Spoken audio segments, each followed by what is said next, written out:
अपना घर, ये एक ऐसा सपना है ना जो भारत में शायद हर कोई देखता है।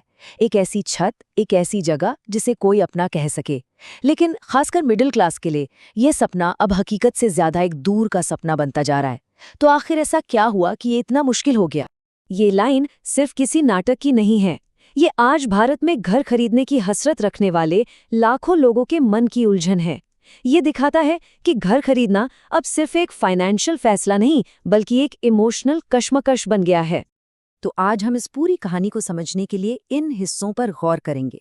हम देखेंगे कि ये भारतीय सपना फिसल क्यों रहा है, इस अफोर्डेबिलिटी के संकट को आंकड़ों से समझेंगे, बाजार के उन छिपे हुए विलेंस को जानेंगे और फिर देखेंगे कि सरकार इसके जवाब में क्या कर रही है। और आखिर में सबसे बड़ा सवाल, क्या ये सपना अब भी हमारी पहुंच में है? चलिए तो शुरू करते हैं पहले हिस्से से। समझते हैं कि ये सपना एक मृग तृष्णा मतलब एक छलावा सा क्यों लगने लगा है। कैसे उम्मीद और हकीकत के बीच की खाई दिनों दिन बढ़ती ही जा रही है। अब जरा इन आंकड़ों पर नजर डालिए। ये कहानी को बिल्कुल साफ कर देते हैं।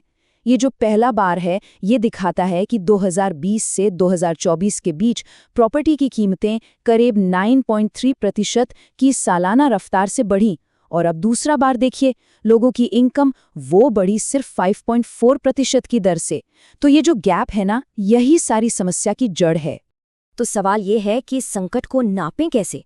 एक्सपर्ट्स इसे समझने के लिए कुछ खास तरीकों का इस्तेमाल करते हैं। चलिए उन्हीं को समझते हैं। पहला है प्राइस टू इनकम रेशियो यानी पीआई रेशियो। इसका सीधा सा मतलब ये है कि एक घर खरीदने के लिए किसी परिवार को अपनी पूरी साल की कमाई कितने साल तक लगानी पड़ेगी। और नियम ये कहता है कि अगर ये आंकड़ा 5 से ज्यादा है तो समझ लीजिए कि खतरे की घंटी बज चुकी है। और दूसरा है ईएमआई टू इनकम रेशियो। ये बताता है कि आपकी महीने की कमाई का कितना % हिस्सा सिर्फ होम लोन की किश्त भरने में चला जाता है। अगर ये 50% से ज्यादा है तो ये एक बहुत बड़ा फाइनेंशियल रेड फ्लैग है। और ये टेबल देखिए, ये असलियत को हमारे सामने लाकर रख देती है। जरा मुंबई पे नजर डालिए, पीआई रेशियो 14.3।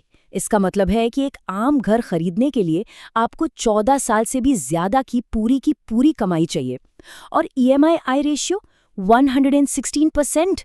अरे बाप रे, मतलब आपके महीने की कमाई से भी ज्यादा तो सिर्फ ईएमआई है। अब इसकी तुलना चेन्नई या अहमदाबाद से कीजिए, जहां हालात काफी बेहतर हैं।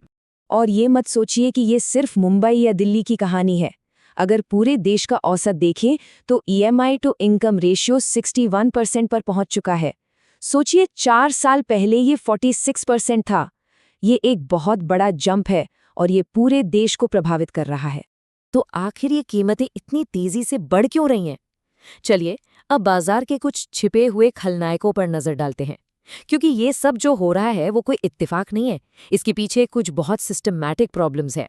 तो सबसे बड़ा विलन है ये सर्कल रेट लूपहोल। होता क्या है, सरकार हर इलाके के लिए प्रॉपर्टी का एक मिनिमम रेट तय करती है, जिसे कहते हैं सर्कल रेट। अब ये रेट अक्सर मार्केट रेट से काफी कम होता है। तो जो बड़े खरीदार होते हैं वो बिल्डर से सेटिंग कर लेते हैं। प्रॉपर्टी रजिस्टर होती है कम वाले सर्कल रेट पर और बाकी का सारा पैसा कैश में यानी ब्लैक मनी के तौर पर दिया जाता है। इससे सरकार को टैक्स का भारी नुकसान होता है। और बिल्डर क्या करता है, अपना घाटा पूरा करने के लिए वो बची हुई प्रॉपर्टीज के दाम आम लोगों के लिए बेतहाशा बढ़ा देता है। एक और बहुत बड़ी वजह है फ्लोर स्पेस इंडेक्स यानी एफएसआई। आप इसे ऐसे समझिए कि ये एक नियम है जो बताता है कि एक जमीन के टुकड़े पर आप कितनी मंजिल की बिल्डिंग बना सकते हैं।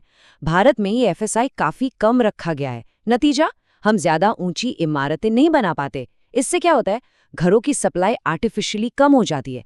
और जब सप्लाई कम और डिमांड ज्यादा हो तो कीमतें तो आसमान छुएंगी। और इन सब का नतीजा क्या निकल रहा है? बिल्डर्स ने अब आम आदमी के लिए घर बनाना ही कम कर दिया है।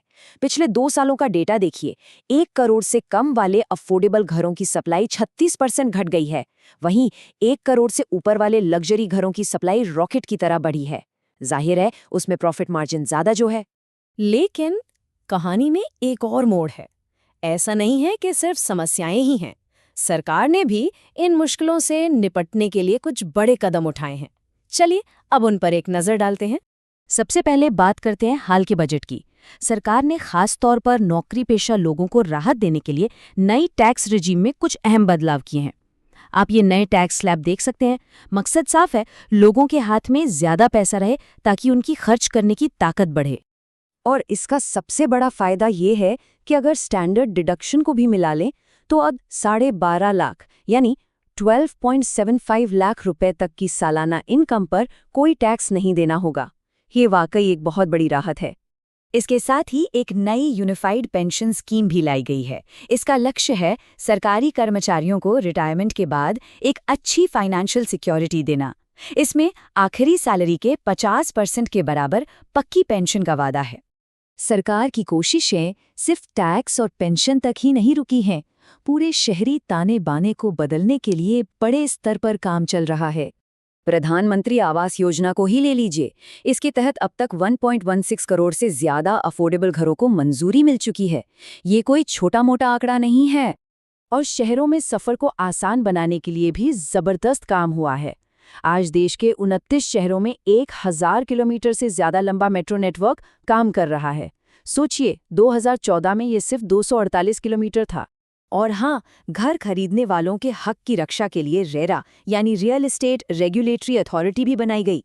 इसने अब तक 1,40,000 से ज्यादा शिकायतों को सुलझाया है, जिससे बिल्डरों की मनमानी पर लगाम लगी है। तो अब हम इस पूरे विश्लेषण के आखिरी पड़ाव पर हैं। हमने कहानी के दोनों पहलू देखे हैं। एक तरफ वो समस्याएं हैं जिनकी जड़ें बहुत गहरी हैं, और दूसरी तरफ सरकार की तरफ से हो रहे बड़े बड़े प्रयास। तो कुल मिलाकर ये खींचतान वाली स्थिति है। एक तरफ है आसमान छूती कीमतें, ब्लैक मनी का खेल और लग्जरी मार्केट की तरफ बढ़ता झुकाव, तो वहीं दूसरी तरफ है सरकार के जवाबी कदम, जैसे टैक्स में छूट, हाउसिंग स्कीम्स, नया इंफ्रास्ट्रक्चर और रेरा जैसा मजबूत कानून।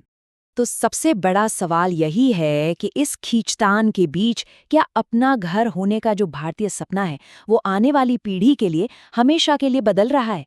क्या इसकी परिभाषा ही नहीं हो जाएगी?